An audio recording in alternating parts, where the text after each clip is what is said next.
Hello and welcome to Mathematics Made Easier channel. This is your favorite mathematics tutor, Comfort Amwakon Ata. Today, I'm going to go through with you on how to solve some questions and the circle theorem. So pick your joters as you come along with me, go through today's class together.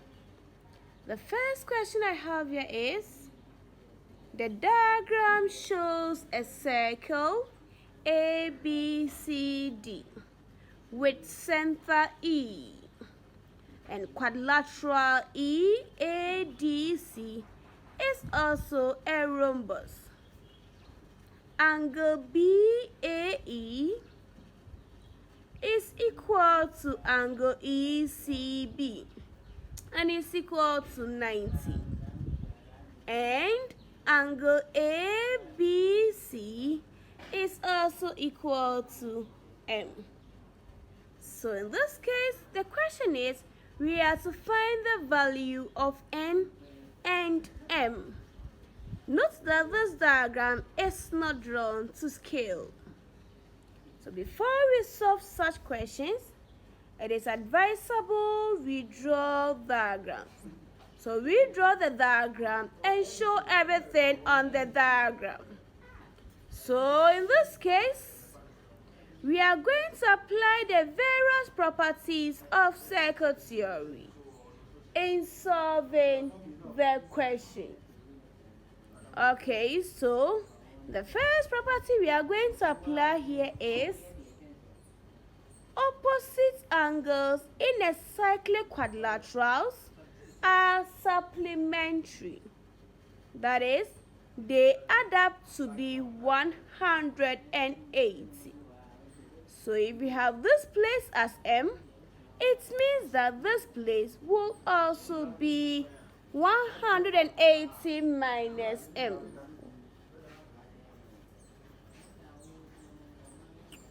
Okay, then we also said that this diagram is a rhombus, and we have the opposite angles of a rhombus to be equal. So if we have this side to be 180 minus M, it means this angle will also be 180 minus M. So let's write it. Okay, then we also apply the property which states that angles subtended by a chord at the center is twice the angle it subtends the circumference of a circle. So it means this and this are, so twice of this gives you one of this. So we are going to write it as 2M is equal to 180 minus M. Then we group our like terms to make M the subject. Our focus is to find the value of M. So we bring this negative M to join the 2M over here. So it becomes 2M plus M equals 180. So 2M plus M is giving us 3M equals 180. Rewrite it again and don't skip steps.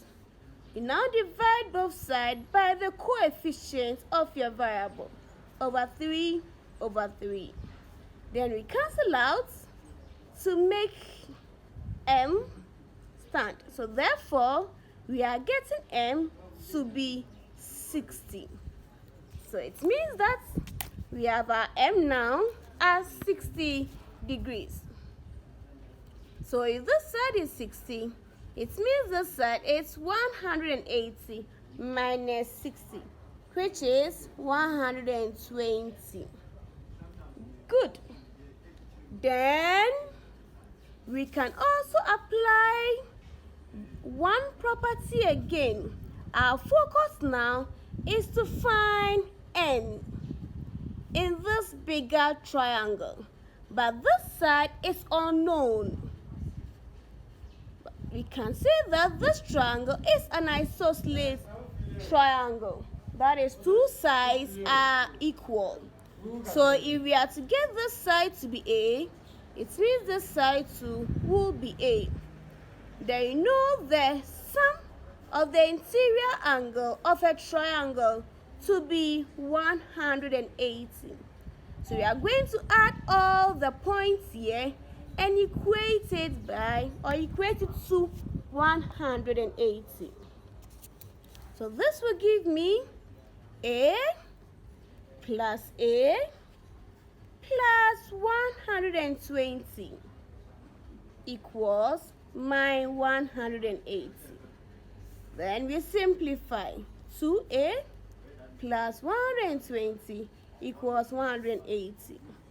So we have 2A equals 180 minus 120. So this, by simple simplification, becomes 2A equals 60. Please come a step down again before you divide. Divide by 2, divide by 2. Therefore, we are getting our A as 30 degrees. Okay, since we know of this side and this side, we can now add all the points in the bigger triangle and equate it by our sum of the interior angle of a triangle to find our N. So let's do it together.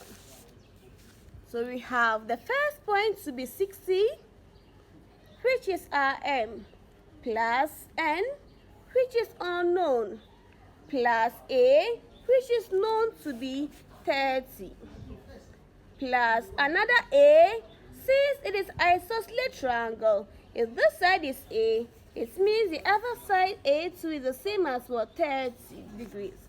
So plus 30 plus our N equals 180. Then we simplify. 60 plus 30 plus 30 is giving us 120. Then plus N plus N is giving us what? Great, 2N equals 180. Then we group our like terms. Those with variables will come to one side, and those without variables will also go to the other side of the equal to sign.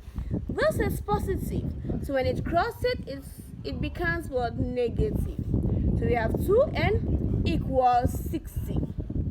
Please come a step down before you divide, as I always say. You now divide both sides by the coefficients of N. Then we simplify. We cancel out. 2 goes into itself 1 and goes into 60 30 times. So therefore, we have our N to be 30 degrees. The question was find the value of N and M. So therefore, we have M to be 60 and N to be 30. I believe this video was so helpful. Thank you so much for your time, and I will encourage you to solve more questions on your own. You can't solve the questions under circle theory if you don't know the various properties. We don't have any formula. It is the properties we apply in solving questions under circle theory. Please do not forget to like, share, and subscribe to this video for more of your mathematics tutorials. So we meet again. Please stay safe and learn hard. Bye.